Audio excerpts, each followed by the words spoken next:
everyone and welcome to the channel. This video is about role of international financial institutions and इसको समझने के लिए हम Brayton Woods conference पढ़ेंगे. So let's get started with the video.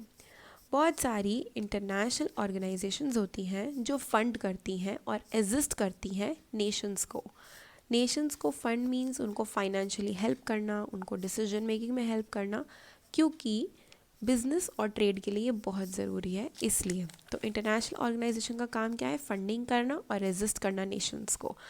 अब international organisation है कौन? IMF है, WTO एंड वर्ल्ड बैंक है. IMF एंड वर्ल्ड बैंक पे मैं वीडियोस जल्दी लेके आऊँगी, सो स्टे अपडेटेड. अब ये जो इंटरनेशनल ऑर्गेनाइजेशंस होते हैं ये मैक्रो एंड फिस्कल पॉलिसीज़ को अफेक्ट करते हैं, तो ये बहुत इंपॉर्टेंट होते हैं. अब ये जो इंटरनेशनल ऑर्गेनाइजेशन है ये आए कहाँ से? ये इस क्वेश्चन का आंसर जानने के लिए you have to study about the Bretton Woods conference 1944. तो अभी क्या हुआ दैट लेट 90s का जब टाइम था तब डिप्रेशन पीरियड चल रहा था. डिप्रेशन पीरियड मीन्स बहुत ज़्यादा लॉसेस में थी कंट्रीज़, बहुत ज़्यादा प्रॉब्लम्स फेस करी थी ट्रेड वगैरह में. तो इंटरनेशनल इकोनॉमिक इन्वायरमेंट जो था वो डिप्रेशन पीरियड में चला गया था लेट 90s में. तो इसीलिए कंट्रीज़ ने अपने आप को बचाने के लिए क्या किया? अपने ट्रेड बैरियर्स बढ़ा दिए अपनी इकोनॉमीज़ को बढ़ाने के लिए. और वर्ल्ड वॉर 2 की वजह से बहुत ज़्यादा फ़र्क पड़ा था ट्रेड वगैरह पे. तो world war 2 was the reason. All member countries attended Bretton Woods conference. तो इसी चीज़ को डिस्कस करने के लिए उन्होंने ब्रेटन वुड्स कॉन्फ्रेंस एक सारी मेंबर कंट्रीज़ ने अटेंड की. 1944 में ये हुई थी.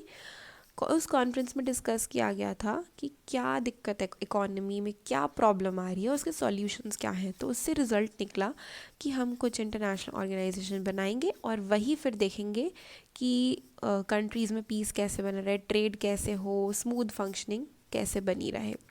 तो ये जो इंटरनेशनल ऑर्गेनाइजेशंस हैं IMF एंड वर्ल्ड बैंक, वो इस कॉन्फ्रेंस का रिज़ल्ट था. इस कॉन्फ्रेंस से उन्होंने ये एक आउटकम निकाला था कि हम इन ऑर्गेनाइजेशंस को बनाएंगे. So that's what's written over here. IMF and world bank were the outcomes of this conference. Now Bretton Woods conference को originally formally United Nations monetary and financial conference कहा जाता था.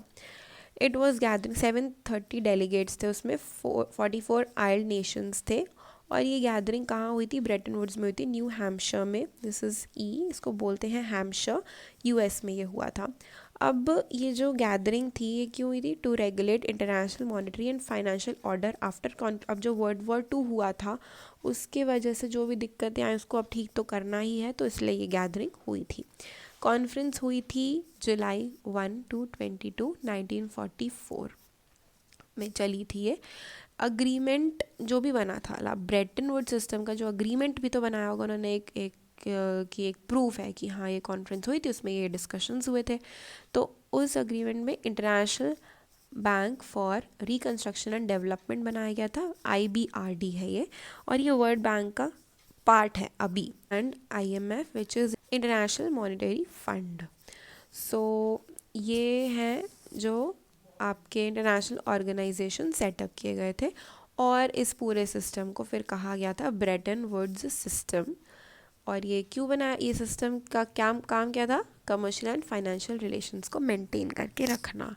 सो या that's it for today's video. अभी ये तो हो गया कि ब्रेटन वुड्स कॉन्फ्रेंस में या ब्रेटन वुड्स सिस्टम में क्या है, कैसे आया, ये सब चीज़ें क्या क्या हुआ. अभी जो IMF और वर्ल्ड बैंक बनाया गया था उनका काम क्या है, अब वो हम नेक्स्ट वीडियोज़ में देखेंगे. Thank you so much. I will see you soon.